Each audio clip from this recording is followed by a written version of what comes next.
Pemirsa, Wakil Rakyat di DPRD Badung angkat bicara menanggapi polemik terkait program bantuan Rp2 juta per kepala keluarga atau KK. Legislator di Gumi Keris ini meminta masyarakat untuk bersabar dan memberi waktu kepada Bupati serta Wakil Bupati Badung dalam merealisasikan visi, misi, serta janji kampanye mereka.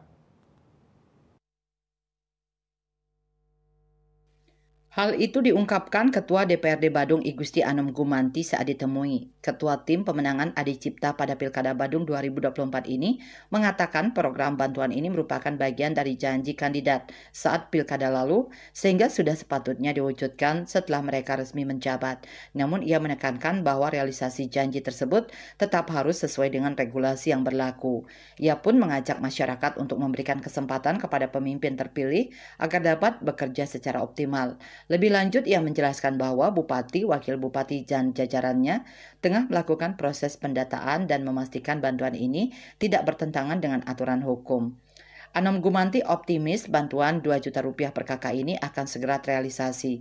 Ia meminta masyarakat bersabar dan menilai kebijakan ini setelah ada kepastian.